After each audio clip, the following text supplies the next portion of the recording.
Hey jugglers, welcome to this installment of the IJA tutorial series sponsored by Patreon. My name's Norbi Whitney and today I'll be introducing you to ring multiplexes, their various techniques and the problems you might face while learning them. So let's get to it.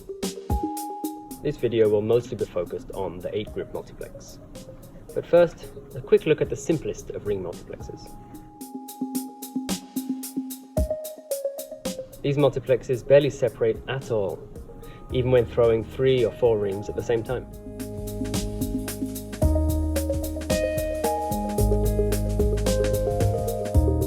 They will separate easier, however, but more front to back when thrown higher.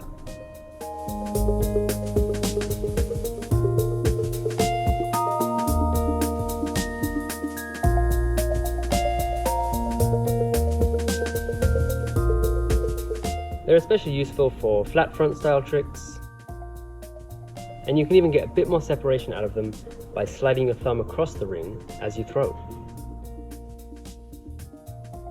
So, with that out of the way, let's get to the main event, the 8-grip multiplex. Step 1, the 4 different ways to catch. First up, the flip down. Catch a ring like you normally would, then let it flop down in your hand. While letting that ring hang there, catch a second ring in the regular way. We'll get on to throwing it a bit later.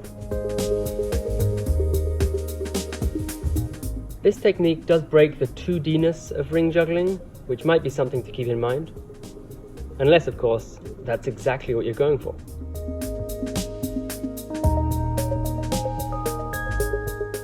One nice thing about this catch, however, is how easy it is to get into, even after you've completely lost control of your pattern.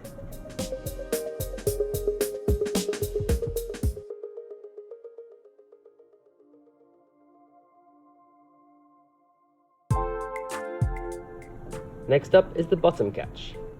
After you catch the first one normally, bring your arm down to the bottom position, and the second ring is kind of caught in the back of the first one. A normal ring throw with good technique starts at the top. Amazing! Because this one starts at the bottom, it's very easy to make bad throws. Nul! But the catch really opens up the pattern and is really clean looking.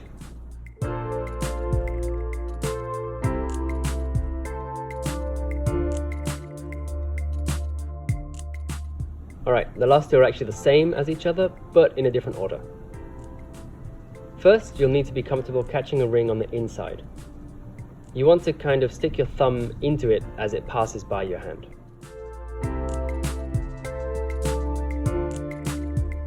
From here, version 1 is to catch the first ring normally, and then the second one on the inside.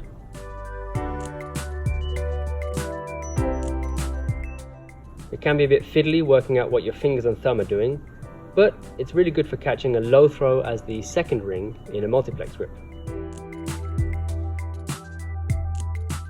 For version 2, you want to catch the first ring on the inside, and then the second ring in the regular position. It actually takes some planning to catch this from a pattern, but it looks very clean, and it's great for catching the low one as the first ring in your multiplex grip.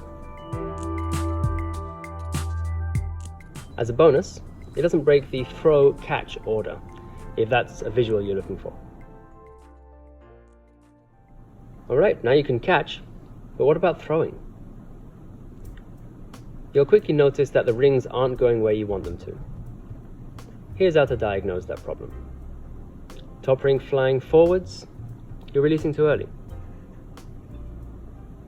Top ring flying backwards, you're releasing too late. It might sound obvious, but you want to aim to release while the rings are traveling upwards. It's also important not to follow through too much and try not to bend your wrist.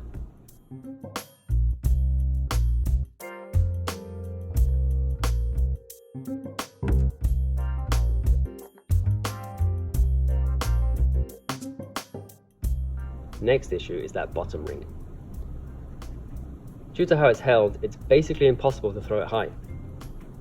No matter how high you throw the other ones, the bottom ring just won't move. You can take advantage of this property. By making a powerful throw, as it will only affect the high one, you can get a huge separation with very little effort.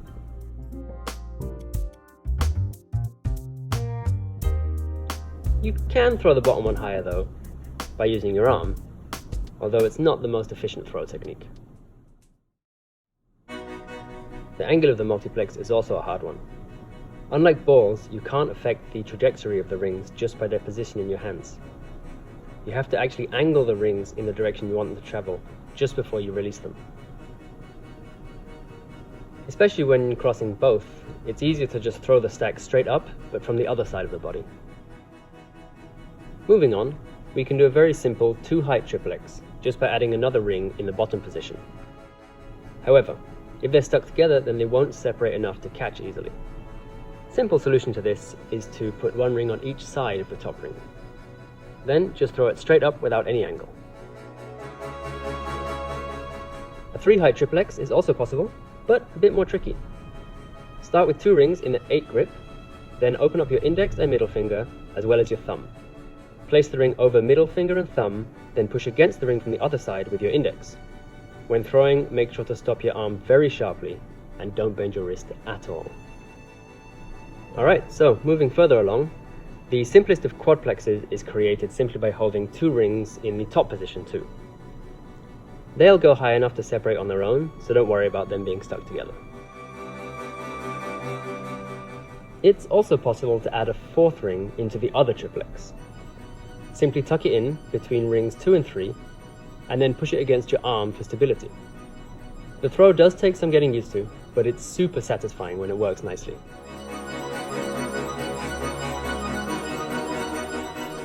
What about 5?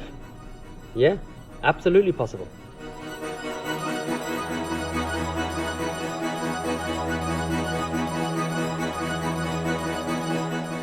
So, what is the limit? Really? You can keep on wedging in rings until you run out of arm space.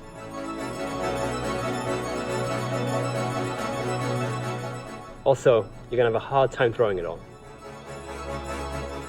But why not give it a try? Have fun. Alright, thanks for watching. I hope you can take something away from this and apply it to your own juggling. If you have any more questions, don't hesitate to contact me on Instagram at JugglerNorbi. I'd also like to take a moment to thank Daigo Itatsu at PM Juggling for making these amazing juggling rings, and also all the IJA patrons for making this kind of video possible. See you next time.